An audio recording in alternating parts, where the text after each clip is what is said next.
Nina benyathe emnyama kanti abanazi indaba ze-1KZNTV nifundela uphilano kaCebekhulu kwamzimba umntwana uyakhuleka. Sanibonani. Ake sibheke lezo ndaba esithi yizo ezihamba phambili namuhla. Isalika igxeka ukubulawa kwabaholi. I-E-Kzn.I-Action ikhala ngowetheko kanti MKMVA ibambe inkomfa. Nina besilo sanemukela kwindaba zethu ze-1KZNTV. Uhlalo wenhlangano yohulumeni basekhaya South African Local Government Association KwaZulu-Natal uThamsanqa Ntuli usegxeka ukubulawa kwamakhansela kulesi sifundazwe. uNtuli uthi imbiko ikhomba ukuthi ukubulawa ikhansela kamasipala inyanga nenyanga kwelikaMthaniya. Ngalokhu bese enxusa ukuthi ke kwandiswe ezokuphepha ngenhloso yokuvikela amakhansela. Umphembu usho kanjani ngenkathi kuqhubeka umhlangano wesalika okuhloswe ngawo ukubuyekeza inqubo yomasipala kanye nokucubungula ingqinamba ezikhungweni zomasipala kulesi sifundazwe. Usihlalo wenhlangano yohulumeni basekhaya usephonsele inselelo amaphoyisa ngokuphepha kwamakhansela njengoba zenyuka mihla yonke izibalo zokusocongwa kwawo kulesi sifundazwe. uNtuli uthi kufanele kubuyekezwe kabusha umthetho wamaphoyisa ogunyaza ukugadwa kwamakhansela asuke enezinsolo zokuthi impilo yawo isengcupheni. Uma ubheka kuma tools of trade amakhansela kukhona isigatshanyana esithi ikhansela ningagadwa uma ngabe kukhona nje lokhu okusabisa impilo yaso noma okukhombisa impilo yalo isengozini. Kodwa manje ke iprocess ukuthi igcine ligadiwe kuthatha isikhathi and ngakuraise lokhu isilandani kukhona National Minister wamaphoyisa umnomzana uBhekicele ukuthi sikhathazekile impela amakhansela ayafa njengoba bengiphawula ukuthi enyangeni KwaZulu-Natal kunekhansela elifayo. Ma ubuka nangaphandle kwama province isimo sibi kakhulu kabi ukufa kwamakhansela. Kodwa manje isigatshanyana lesomthetho sokuthi amakhansela angavikeleka kanjani isona sibona ngazi ukuthi akwenzeki ngendlela ekuyona yona. Uphinde wancoma ukusebenza ngokubambisana phakathi komasipala kanye nobuholi bomdabu.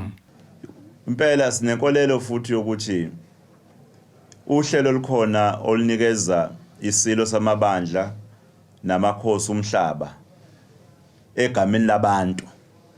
Kuhlelo olukahle la esifundazweni saZulu-Natal ngoba ngisho amakhosi akwezinye indawo ayasho ukuthi ayafisa sengazi ukuthi aba ingxenye yalezi gatshana somthetho sokuvikela lo mhlaba lona. Ngoba uma uhlezi kule mhlaba lena impilo zabantu kubenza ukuthi bakhulule kwenza noma yini ukuyisungula amabhizinisi abo uma usunikeziwe indawo njalo ayikudliwa ngoba nqathi umuntu ohamba waya kumashonisa bezithwa ingane ayiphume zibe zintandane.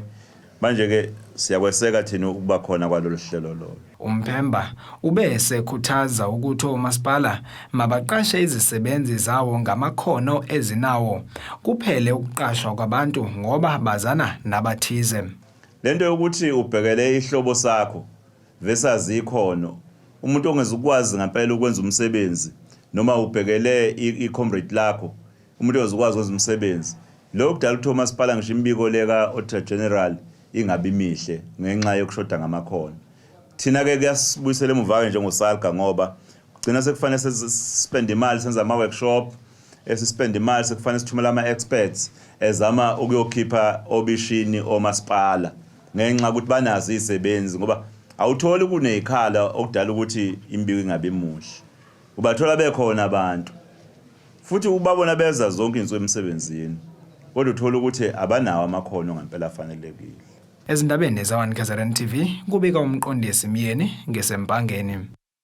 Uhlalo weqembu le-E-Kzn.I-Action esifundazweni KwaZulu-Natal uzwakele emncwangu ukuthi kubudedengu nongacabangeli impilo yabantu umasipala weTheku kuphinde kuvula amabhisha leli dolobha njengoba bekholelwa ukuthi kawakabi sesimeni sokusetshenziswa umphakathi ngenxa yegciwane ladala ukungena kwendle olwandle. Umncwangu usho kanje nenkulumeni abenawo neziko lezindaba njengoba namuhla kuphela umnqamula juqu leli qembu belubekela iTheku kuba lixazulula inkinga engqalasizinda eholela ekuchithekeleni kwendle emfuleni engenisela olwandle. Ibhodlumlilo i-E-Kzn.I-Action esifundazweni KwaZulu-Natal ngesiqumo sikamasipala iTheku sokuphinde uvula amabhishi ngelithi ochwepheshe sebeqinisekisile ukuthi igciwane i-Ikhala selehlile. Usihlalo waleli qembu esifundazweni uthi ke bayiqonda ingcindezi lomasipala onayo ngalolu daba kepha lokhu ke kungukudukisa umphakathi. Kunebhishi efana battery bish leya bish leyana umasipala wenza ama-test ngomhla ka-27 ku-October. Kodwa ukhipha istatement ngomhla ka-1 kuNovember ukuthi abantu bengawubhuda kuwona. Kodwa ngaqinisekisa ukuthi ngawumhla ka-1 indle ibigeleza ingena khona eBattery Beach. Ukutshela-ke manje ukuthi uma ngathi umasipala uyahamba uyokwenza amanye ama-readings amasha, uzothola ukuthi ekholani isinyuka kakhulu lapha. So ngamanye amasiqonda ukuthi umasipala awungabi budedengu ngoba isimo yasazi seThekwini sendle engena olwandle nasema-beach ethu. Kubalulekile ukuthi umasipala njalo uma akizokhipha i-announcement akahamba ayotesta amanzi noma njalo ngosuku nosuku batheke, ngoba umasipala unomthetho othi ucheck amanzi every 2 weeks. Now lokho kutshela ukuthi utesta twice a month. Now the last test is in 27 October 80 amanzi are right, kodwa after that amanzi awasekho right. Ngamanzi omunye umuntu ongasuka ahamba umyalo wamasipala ahamba ayobhukuda ngaba nomngozi omkhulu ngoba kuzogula abantu eThekwini. Kuzokhumuleka ukuthi kusukela kuhlasela ikhukhula ingqalazizinda eningi iyakhathlamezeka endaweni eziningi kulomasipala, kubalwa kwendawo amapayipi ahambisa indle, kanti lokhu sekholele ekutheni umfula umngeni neminye engenela olwandle igcwale yona, kanti amabhishi avaliwe ikhawu. UMncwango uthi ke bazonikela enkantolo ngenhloso yokuphoqa lo masipala ukuba wenze okufanele. Indle inokugula iza nomningi ukungcola nongagulisa abantu abaningi eThekwini. Ngicabanga ukuthi akekho umuntu ofisa i-outbreak njengoba isuka kwi-COVID abantu behlele emakhaya bengazokusebenza. Asiyimisele kube i-outbreak ezosuka eThekwini ngenxa yendle egelezela emabhishi nasemfuleni eseThekwini. Yikho esithi E-Action SA umasipala uqhubeka ngesidlelo zangayo. Namhlanje umhla kulwesine usuku lokugcina luka 14 days esawunika umasipala ukuthi awulungise isimo sendle eThekwini. Ngaqinisekisa-ke nje ukuthi manje nabameli silungiselela amaphepha enkantolo ngoba siyabona umasipala impela weyimisele ukuthi ulungise isimo sendle lapha eThekwini. Ukuvalwa kolwandle kunomthelela omubi embonini ezokuvakasha, kanti maningi namathuba omsebenzi alahlekayo njengoba ke leli dolobha lithandwa kakhulu izivakashi okulindeleke iqale ukutheleka ukuzochitha amaholide okuphela konyaka. Lo masipala uthi ke akusiwo wonke amabhishi avuliwe. Umasipala wethu kuyiqiniso ukuthi uthatha isinqumo sokuthi uvule futhi amanye amabhishi kulandela ukuthi ke igciwane leli le-E-Coli belisihlupha kakhulu elisemanzini selehlile. Lokhu ke kuqinisekiswe nawo ochwepheshe abangahlobene nomasipala weTheku. Ngakho ke nje sithanda ukubonga umphakathi ngokuthi usibekezelele, futhi ke siyathembisa ukuthi silokhu siqhubeka siwahlola amanzi bese ke umphakathi sikwazisa. Okwamanje nje siyacela futhi ukuthi umphakathi ukuthi usibekezelele njengoba ke amanye amabhishi esavaliwe. Endabeni ze-1KZNTV kubika uNtombi khona Mvubu ngeseThekwini. Omakade bona bombutho womkhonto wesizwe MKMVA bathi banethemba lokuthi ingqungquthela yabo ezokhuluma ngokuthuthukisana kwezamabhizinisi nomnotho izoba nenkulu impumelelo, futhi ke banethemba lokuthi nohulumeni uzobambisana nabo. Lo mbutho usho kanjena ke eThekwini KwaZulu-Natal njengoba kade kivulwe ngokusemthethweni engqungquthela namuhla nokube nezinkulumo ke ezahlukene ezivela koNgqongqoshe kanye ke noNdunankulu wesifundazwe saKwaZulu-Natal uNomusa Dube-Ncube. Umbutho wamasosha zokuvikela uthi ziningi izinto ezilindele ukuthi uphume nazo kule ngqongqothela eqala usuku namhlanje ezophela osukwini lakusasa. Sinayeke la ongumgqugquzeli wayo uzosichazela ngezinto kuyizona ezisoqhulwini okuzodingidwa ngazo osukwini lwanamhlanje. Baba uDen, siyakubingelela sikwamukele ku1KZNTV. Ndiyabingelela, siyabonga kakhulu baphulaphuli nabantu abajonge iTV yakho. Namhlanje niqalise ingqungquthela ebaluleke kakhulu kumkhonto wesizwe. Mhlawumbe mongabe usichazele nje ukuthi ingabe iziphi lezinto eziseqhulwini enizokhulumela phezukwazo nenikulindele njengoba kade sibona kukhona noNdunankulu ungqongqosho kaKhokuthokozoloko umama uNkosazana Dlamini Zuma noMeya weTheku okuyena onamkelile khona namhlanje. Sifuna ukubonisa sibe neqhaza nathi lokuthi siyakwazi ukuzimela. Lonto ke asikwazi ukuthi singayenza sisodwa. Ukhona uhulumeni, zikhona i-departments zakahulumeni ezithi ngokomthetho kufuneka into yokuba amajoni ayelwela inkululeko zikwazi ukuwanakekela, zikwazi ukuthi ziwabheke. Ke manje la kule ngqungquthela sifuna ukuthi sihlanganise zonke lezo department esikhuluma ngazo sikhuluma nge-Department of Housing, sikhuluma nge-Department yakwa Health, sikhuluma nge-Department yakwa Tourism. Zonke lezi esikhuluma ngazo zindawo apho amasoja alwela inkululeko bangakwazi ukuthi bazenzele iqhaza, bazenzele ikamva lento okuthiwa i-future, ukuthi bakwazi nabo babe yingxenye ye-economy yase-South Africa ukusukela namhlanje ukuya phambili, singabhekwa njengabantu bahleli nje, singabantu abakhalazayo, singabantu abacelayo. Sifuna nathi sibonakale ukuthi singakwazi ukuthi siyenze lento yokuthi sizimele, sifake isandla ekukhuliseni umnotho walana eSouth Africa. Uthini ngalaba abebefuna izinto ngodli okubala izindlu namathuba emisebenzi? Uphinde futhi okwesibili ke kuniphazamise kangakanani kwezinye zezinhlelo enisuke nifuna ukubhekelana ngazo ukushintsha kobuholi, njengoba siyasibone kwenzeka mhlawumbe after 5 years ukuthi kade sinalo MEC, kade sinalo into kanjalo, kuniphazamisa kangakanani?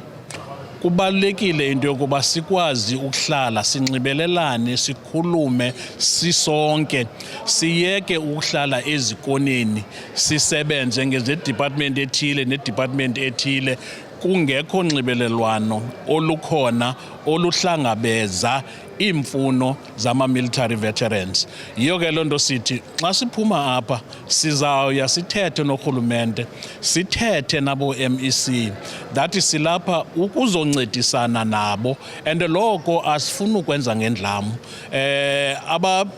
Phulaphuli bawuyazi into yokuba amajoni omkhonto wesizwe la kuthiwa ngamajoni omkhonto wesizwe andikhulumi ngaba abahamba becholwa estratweni banikezwe ama-uniform. Ngikhuluma ngamajoni omkhonto wesizwe abayaziyo i-discipline yomkhonto yesizwe itsho ukuthini na. Siyabonga baba ngesikhathi sakho. Enkosi kakhulu mama. Yena-ke umgqugquzeli wombutho umkhonto wesizwe chaza ngezinto okuyizona abayihlanganyele la, njengoba ekuveza ukuthi bayafisa ukuthi nabo babe yingxenye yokuthuthukiswa kwawo umnotho, kungabo ukuthi babukeleka kude. Ezinye izinto lezi abazoyibheka-ke njengoba le ngqungquthela izophela osukwini lakusasa. Ngutebogo Sibisi, eThekwini.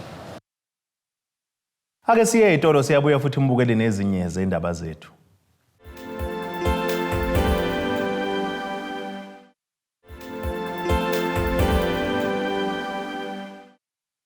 Nena beselo nisabukele zona indaba ze-1KZNTV nazo kuzona sithi yizo ezihamba phambili namuhla. Isalika igxeka ukubulawa kwabaholi, i-Action SA ikhala ngowetheko, kanti MKMVA ibambe inkomfa. Sekuphela unyaka wonke kwangena ubuholi obusha kwabanye omasipala lapha eNingizimu Afrika emva kokhetho lohulumeni basekhaya nyakenye. Yiziko lezindaba le-1KZNTV libe nengxoxo ekhethekile nemeka kamasipala uMzumbu Bongani Nyuswa lapho echaze khona ngenselelo abhekene nazo selokhu engene kulo mkhandlu. Kanye-ke ney'nhlelo asebezenzile ukuthuthukisa ingqalasizinda yakule ndawo. Phakathi kokunye kokuhlalukile ukuthi lo masipala uholwa yiqembu le-ANC, kanti kwakwezibala babengawuhola ngaphandle kokubambisana nelinye iqembu. Kodwa-ke amanye kamakhansela aqoka usomlomo oqhamuka kwiqembu le-IFP. Umeya kuveza ukuthi yize kunjalo kodwa kuyasebenzeka kulo masipala. Sekuphela unyaka kwangena ubuholi obusha kwabanye omasipala ngemuva kokhetho lohulumeni basekhaya. Iziko lezindaba ze-1KZNTV libe nengxoxo ekhethekile nemeya kamasipala uMzumbe uBongani Nyuswa, kanti veza ukuthi zikhona izinselelo asebhekane nazo. Okuhlalukile kule ngxoxo ukuthi yize lo masipala uholwa yiqembu le-ANC futhi izibalo zibavuma, kodwa amakhansela alomkhandlu avotela usomlomo weqembu le-IFP. Umeya uthi yize kunjalo kodwa ikhona indlela yokusebenzisana abanayo, kanti njengamanje uthi udaba lusalungiswa yiqembu le-ANC. Ngesikhathi ke sesihlela siyi-majority impela su-African National Congress kulomkhandlu, kodwa kwenzeka ukuthi inhliziyo zabanye bethu ke baka African National Congress abamakhansela bagcine kubukeke ngathi babuka ngenhliziyo bangabuki ngokwevision ya ANC kanye nemanifesto esisebenzisayo, bacenda apha bewele ekutheni abavotele uSpeaker oqhamuka kwi-IFP, okwaba into ke engeyinhle kakhulu. Kodwa sikuthathile lokho sakisa ke einhlanganweni ngoba lokho kusuke kumanagwa ama political parties. So African National Congress uyadila ke nalowo matter. Kwamanje sisasebenza naye for the past unyaka uSpeaker wethu. Ube seveza ukuthi phakathi kwezinselelo ababhekane nazo seloku bengenile ehhovisi izikhukhule ezalimaza inqalasizinda ikakhulukazi imigwaqo kanye nokushoda kwagesi. Sanenkinga yezikhukhula lezi ezazihlasele nje iKZN yonke mazifika le izikhukhula nathi ke umasipala waseMzumbe sa affecteka kakhulu ngoba in fact nje yonke imigwaqo yaseMzumbe yaphazamiseka. Enye ingqinamba ababheke nayo eyamanzi. Ukutholakala kwamanzi endaweni yaseMzumbe kunazi inkinga. Okwethu ukuxhumana nomasipala wethu omkhulu ugu uthi izibhelu zabakhahlameza kakhulu kule ndawo njengoba zacekela phansi inxanxathela yezitolo nokwalimaza ukungena komnotho nokuthuthuka kwawo. Siyaziqhenya ke ngokuthi nathi sicontributile ekutheni bakwazi ukuthi lezi izitolo zibe sezingeni eliphezulu kwalungiswa njengamanje sezibuyile izitolo ziyasebenza abantu bakithi sebezosizakala eduze ngoba nje ukuthinta nje indaba yomnotho ukuthi amathuba emisebenzi ehlile umnotho wehlile ukwehla komnotho ukulimala kwezitolo bekuaffecta kakhulu abantu bethu baseMzumbe ngoba bese bephoqelele bagibele ngemali yakhe encane baye koShepstone baye koIbhadini baye komzinto ngenxa ukuthi izitolo zivaliwe sizivulile ke izitolo ngokulekelelana nosomabhizinisi kanye nekomkhulu. Ezindabeni ze1KZNTV kubikuza Mando Sicele ngisemthwalume. Usathithekele namanje umndeni waseMgungundlovu maphakathi kwaZulu Natal ngokunyamalala kumfana wakhona osekuphela amasonto amathathu wonke engabonakali.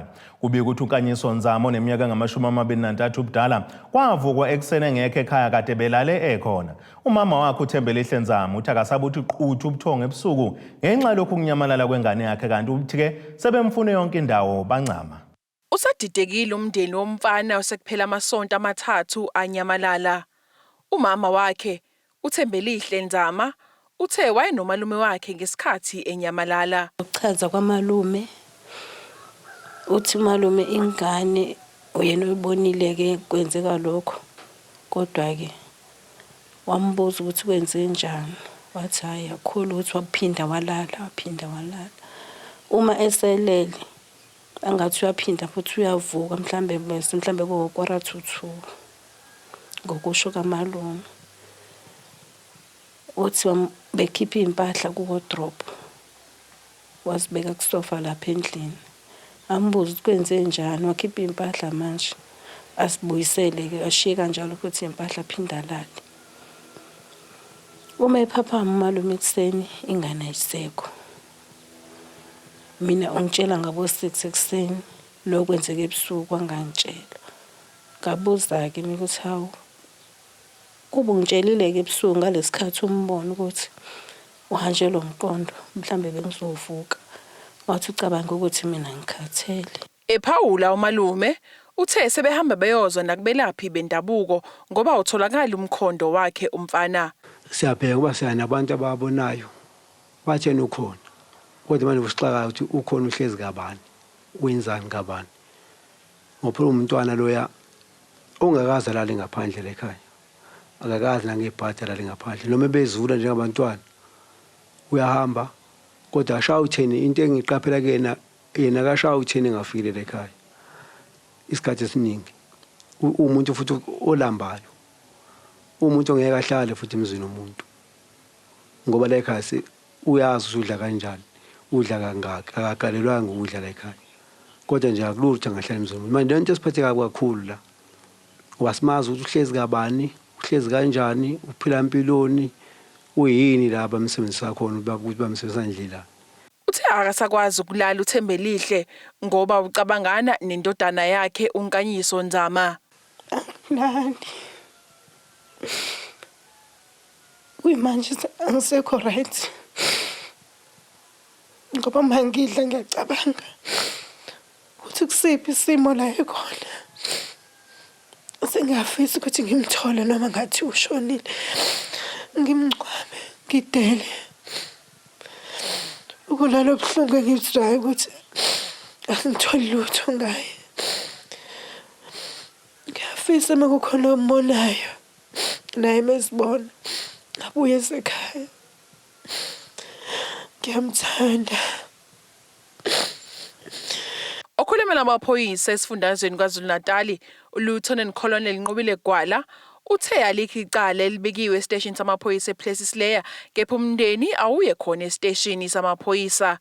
Kanti umndeni wona uthe uyaxhumana nomseshi wecala waze wamgagula ngegama, wathi useke wabafonela bahamba bayohlonza ezinye ke izidumbu ezitholakalayo zidendilizile, kepha kusuke kungasona esendodana yawo. Ezindabeni ze1KZNTV, ngu-Ayanda Dube, ngisemgungundlovu. Kube injabulo kumaqembu ebhola lezinyawo ezikole enikelelwa ngamajezi okudlala kanye nangemali ebalelwa kwinkulungwane eziyisishiyagalombili 8,000 amarandi emcimbini obubanjelwe ehholo elisedolobheni eMgungundlovu maphakathi esifundazwe. Inkampani ka-MTN yenze lo mnikelo yathi iqhuqhuzela izikole ukuba ke zizibandakanye kwezemidlalo.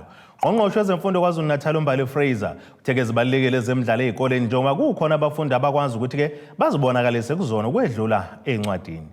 Kube injabulo abafundi bezikole ezahlukene ngaphansi kwesifunda Mgungundlovu bamukela izipho ezivela kwinkampani yakwa-MTN okubalwa amajezi okudlala ibhola.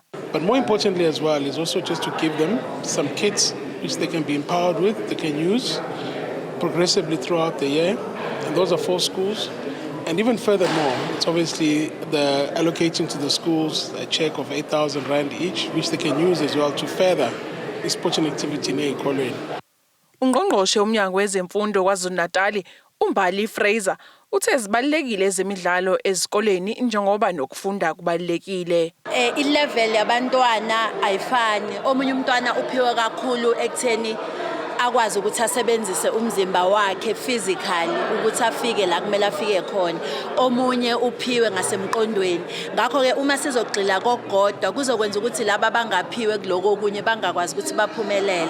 Ngakho ke siyafisa ukuthi sikukhuthaze kokubili kuhambisane ukuze lo okwazi ukuthi ayiphilise ngokwekhono lakhe aliphiwe uNkulunkulu lokusebenzisa inyawo zakhe, izandla zakhe, nani yakhe akwazi. Kanjalo nalo ophiwe ngapha naye siyaqinisekisa futhi ukuthi support ayidingayo uyayithola ngokwanele. Asifuni ukuthi kube khona okuzodlula okunye. Ingakho uma uzothi mawufike ezikoleni zethu ngoLesine ufika ukuthi kunesikhathi esidedicated for ama sports. Ingqalabutho yebhola lomdlalo wezinyawo uBrilliant Khuzwayo uthe isikole siyadingeka kubadlali bebhola. Libaleke kakhulu ithuba kanjena ukuthi sikwazi ukukhuluma nezingane, especially si-understand isibalance yesikole nokuthi futhi kudlala ibhola futhi because mesicabanga siqhamuka ngamuva ziningi ingane besingasifuni isikole zithemba ukuthi zizophumelela ebholeni. Thothi iningi ayiphumelele ebholeni. Kumele sikwazi ukuthi ukuzenza zi-understand ukuthi not just ungabe umdlali kuphela ebholeni, ungabe into eningi, ungabe imanager, ungabe sport lawyer, ungabe sport scientist, kuningi ungakwenza but kumele udlule kephi eklasini ukuze ukwazi ukwenza lokho nokubalansisa imali yakho, ukwazi ukusave imali yakho. If uye esikoleni angeke ukwazi ukuthi ukwenza lokho because ibhola liyakwazi ukukufundisa inhlonipho, likufundisa i-respect into eyodwa nenhlonipho, likufundisa i-discipline. Konke lokho uyakuthola ebholeni but also uyakuthola futhi elokunyana esikoleni. So ukwazi ukubalansa zombili lezo zinto kubalekile because ziningi ingane eziqhamuka emakhaya angafani ezinganabo abazali abanye. Thola ukuthi nenhlonipho ayitholakala ekhaya azisifuni nesikole. Thina mesikwazi ukuthi sibe ama role model ekuzona. Siphinde sifundise futhi ukuthi kubalekile ukuya esikoleni, kubalekile ukudlala ibhola because baningi bengeke bakwazi ukuphumelela. So labo bangakwazi ukuphumelela bazoba nebalance yani yesikole. Ezindabeni ze1KZNTV, ngu-Ayanda Dube, ngibika ngisemgungundlovu. Ake siphinde futhi sithi shelele ezitolo siyabuya futhi nezinye zeindaba zethu.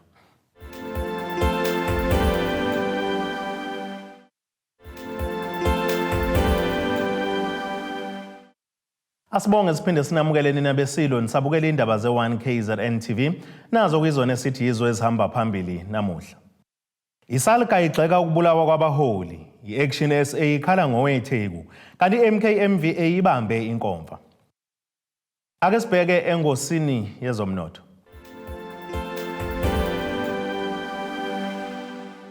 Iranda kuleli bizo 18.31 cents kuyidola laseMelika bengu 17.94 cents kupondo waseBrithani libengu 17.94 cents kueuro yase-Europe. Intengo yegolide yona ime $1,629.99 cents ounce, kuthi intengo yalongahluziwe bengu $96.16 umphongolo. Ake sibheke engosini yezemidlalo.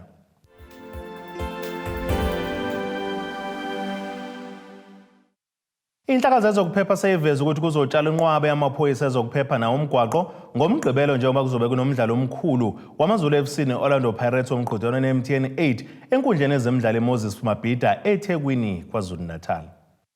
Njengoba sekusele usuku olulodwa kube nomdlalo omkhulukazi wendebe MTN 8, izinhlaka zezokuphepha zithi konke kumngomumo uqaphisimo. Fortunately, I think our spectators have become more mature nowadays. We don't have that so much, but we can never be sure. So we always plan ahead. So I think various disciplines from the SAPS were involved, including our colleagues from Metro Police, other security agencies.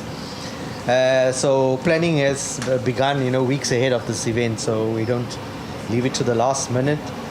We've been also working together with the PSL security cluster, stadium representatives and other security agencies to ensure that the security part of it is 100%. I know the other arrangements will also be good. Owamaphoyisa omgwaqo uthi nako bizoba khona imigwaqo ezophazamiseka ukungena nokuphuma kodwa amaphoyisa azobe khona ukulawula isimo. There will be no major road closures around the stadium, but all intersection around the stadium will be managed by police. The parking that will be utilized, public parking, mastering field, Kings Park swimming pool, Sun Coast. They can also use on-street parking at Umgeni Road, Livingston Road, Iden Road, Pacey Osborne Road on the west side of the stadium. All spectators using public transport will be dropped at Umgeni Road, access stadium via Iseyinkinga. Abaqeqeshi bathi bawulungele lo mdlalo. That's what you should be expecting. I'm not going to tell you you're going to approach the game like this or like this. One, because it would give weapons to my opponents, try to prevent us from being dangerous. Second, because if you know me a little bit by now, I like to surprise people. So look at the game and let's have a chat after the game and you'll tell me what you think.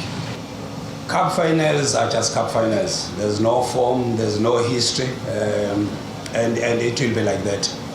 How you played the previous match has got no connotation on the current match. What will happen in a match is how we prepared, how are the players prepared to play the match, the psychological effects that will be around in the field. And I'm sure the capacity in that team is good enough to win a match, irrespective of the previous outcome in the derby. Lo mdlalo uphakathi kwaMaZulu FC kanjalo neOrlando Pirates. Kutebakho sibisi eThekwini. Ake sibheke isimo sezulu.